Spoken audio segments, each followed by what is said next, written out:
కాంగ్రెస్ నాయకులు మీడియాతో మాట్లాడుతున్నారు. ఇప్పుడు లైవ్ లో చూద్దాం. తొలగిస్తారు. అర్థమైందా? నేనేమంటున్నా, ఇప్పుడు వాళ్ళు వాళ్ళు విలేకరు గారికి మేము చెప్తారు, వారు మాట్లాడిన దాన్ని ఇప్పుడు మేము సమర్థిస్తున్నాం. ఏదైతే మా సోదరులు ఎమ్మెల్యేలు మాట్లాడింది ఉన్నారో వాళ్ళు మాట్లాడిన దాన్ని కూడా మేము కంటిన్యూషన్ మాట్లాడుతున్నాం. ఎవరినైనా ఏం అడుగుతున్నాం? క్షమాపణ కోరుతా ఉన్నాం. వారు ఇచ్చేటువంటి వివరణ సరిపోకుండా, వారు ఇచ్చే వివరణ మాకు సరిపోనప్పుడు పార్టీ పెద్దలు నిర్ణయం తీసుకొని అవసరమైతే దేనికైనా పార్టీ ముందుకు పోతాడు. దాన్ని సస్పెన్షన్ చేస్తుందా లేకపోతే మంత్రివర్గం తొలగిస్తా అనేది అది పార్టీ నిర్ణయం తీసుకుంటుంది. ఇప్పుడు మేం కాదు సాటిస్ఫై కావాల్సింది, మేము అడుగుతా ఉన్నాం. ఆమె ఒక మంత్రి అన్నాను, ఒక నిమిషం. ఆమె తన ఇంట్లో కూడా మంత్రిగా ఉన్నారు కాబట్టి, తను ఈ రోజు మంత్రిగా కొనసాగుతూ ఉన్నారు కాబట్టి, తను ఇచ్చేటువంటి వివరణలతోనే పార్టీ పెద్దలు, ముఖ్యమంత్రి గారు కావచ్చు, ఏఐసిసి పెద్దలు కావచ్చు, ప్రభుత్వంలో పార్టీలో ఉన్నటువంటి పెద్దలు, మాకన్నా పెద్దలు, వారు ఆలోచన చేసి ఏం చేయాలనేది వాళ్ళు ఆలోచన చేస్తారు. మేము క్షమాపణ చెప్పాలని నేను అంటలేదు, సరిపోతాను. పార్టీ మేము అడుగుతున్న క్షమాపణ కూడా ఆమె చెప్పలేదు ఇప్పటి వరకు. ఇప్పుడు మేము అడిగేది కనీసం ఒక మంత్రి స్థాయిలో ఉండి అంత పెద్ద క్యాబినెట్ లో ఉన్నటువంటి వ్యక్తి ముఖ్యమంత్రి రేవంత్ రెడ్డి గారి యొక్క అనుచిత వ్యాఖ్యలు చేసి ఇష్టం వచ్చినట్టు మాటలు మాట్లాడినా కూడా ఈ రోజు వరకు ఆమె కూతురు మాట్లాడితే కూడా మంత్రివర్గంలో ఉన్నటువంటి వ్యక్తి కూడా మా సోదరి మనతో సమానం అని చెప్పి ముఖ్యమంత్రి గారు వరంగల్ మీటింగ్ లో చెప్పాడు. అటువంటి వ్యక్తి కూడా ఇప్పటి వరకు మా కూతురు మాట్లాడింది తప్పే, మేము దానికి నేను బాధపడుతున్నాను వాటికి కూడా చెప్తలేదు కాబట్టి నువ్వు క్షమాపణ కూడా నువ్వు చెప్పలేకపోయినా కాబట్టి పార్టీ దాని మీద ఆలోచన చేసి అవసరమైతే ఏ నిర్ణయం అయినా తీసుకుంటారు. రైట్. ఇప్పుడు టైం దగ్గరికి వచ్చింది అన్నమాట.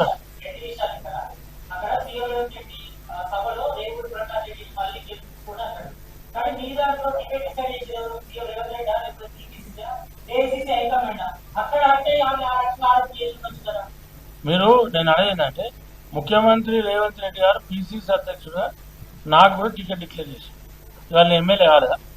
ఇదే ముఖ్యమంత్రి రేవంత్ రెడ్డి గారు పిసిసి అధ్యక్షుడుగా మా పెద్దపల్లి కాన్ఫరెన్స్ వచ్చి 1 year ముందు పెద్దపల్లి ఎమ్మెల్యే అభ్యర్థి విజయరామరావు క్యాండిడేట్ అని చెప్పారు. ఇవాళ అక్కడ కూడా రేవూరు ప్రకాష్ రెడ్డి సిట్టింగ్ ఎమ్మెల్యే బా. రేవూరు ప్రకాష్ రెడ్డి ఏం గాలికి లేడు. రేవూరు ప్రకాష్ రెడ్డి గారు sitting MLA. Revuru Prakash Reddy first MLA ఉన్న పరకాలు, మళ్ళీ రేవూరు ప్రకాష్ రెడ్డి గారు ఇక్కడ ఎమ్మెల్యేగా ఉంటారు. రేవూరు ప్రకాష్ రెడ్డి గారు ఇక్కడ ఎమ్మెల్యే కంటిన్యూ అవుతారు. మళ్ళీ కూడా తనే పోటీ చేస్తారని చెప్పారు. అంతే తప్ప అలా వేరేం చెప్పారు, కొత్తగా రాలేదు.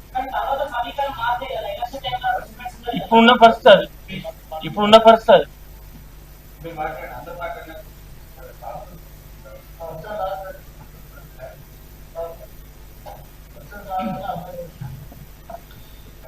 పాత్రికేయ సోదరులకు, ఎలక్ట్రానిక్ ప్రింటింగ్ మీడియా మిత్రులకు, తెలంగాణ రాష్ట్ర ప్రజలందరికీ పేరు పేరున నమస్కారం తెలియజేస్తూ,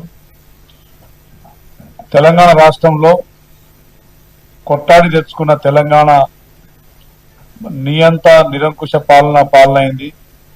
10 సంవత్సరాల్లో తెలంగాణ ఆస్తుల్ని కొల్లగొడుతున్న తరుణంలో మరి ఆ నిరంకుశ పాలనకు చరమాంకం పలకడానికి ఆనాడు ఒక శక్తిగా పోరాడి మరి జైలు జీవితాలను కూడా అనుభవించి తెలంగాణ ప్రజల కష్టాలను తీర్చడానికి కేసీఆర్ ను ఒక్కరిని దింపే లక్ష్యంగా పనిచేసే మరి కాంగ్రెస్ పార్టీని అధికారంలో తెచ్చిందే మన ప్రియతమ నాయకులు ముఖ్యమంత్రి వర్యులు రేవంత్ రెడ్డి గారు.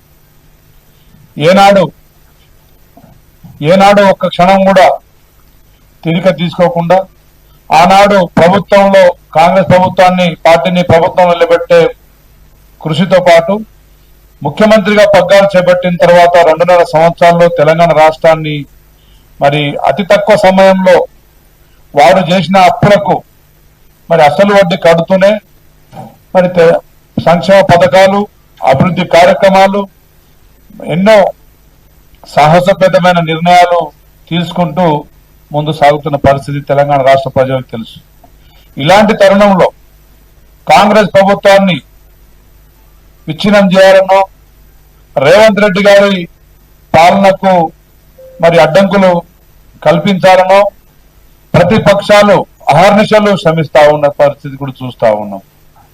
10 సంవత్సరాలు విద్యార్థుల్ని కనీసం 10వ తరగతి పరీక్షలు కూడా నిర్వహించలేని, ఇంటర్మీడియట్ విద్యార్థుల ఫలితాలు సరిగా ఇవ్వక 27 మంది అమాయక విద్యార్థుల బలిదానాలకు కారకులైన వాళ్ళు, పరీక్ష లీకేజీ మీద లీకేజీ పెట్టి ఎంసెట్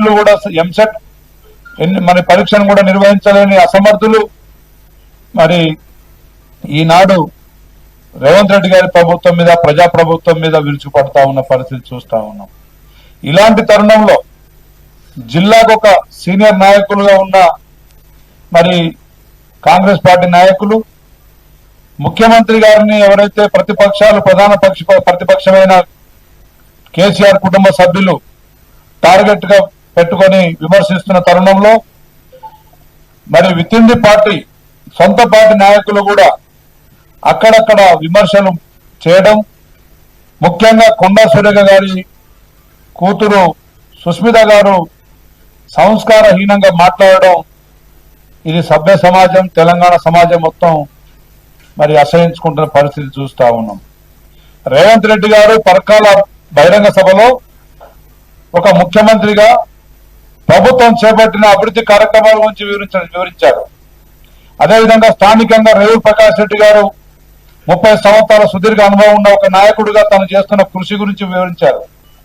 అదేవిధంగా సిట్టింగ్ ఎమ్మెల్యే గురించి మరి మంచిగా చెప్తూ అక్కడ కార్యకర్తల్ని ఉత్తేజపరిచే విధంగా భవిష్యత్తులో కూడా నియోజకవర్గాలు పెరగబోతున్నాయి. దాదాపు 182 నియోజకవర్గాలు కాబోతా ఉన్నాయి తెలంగాణలో.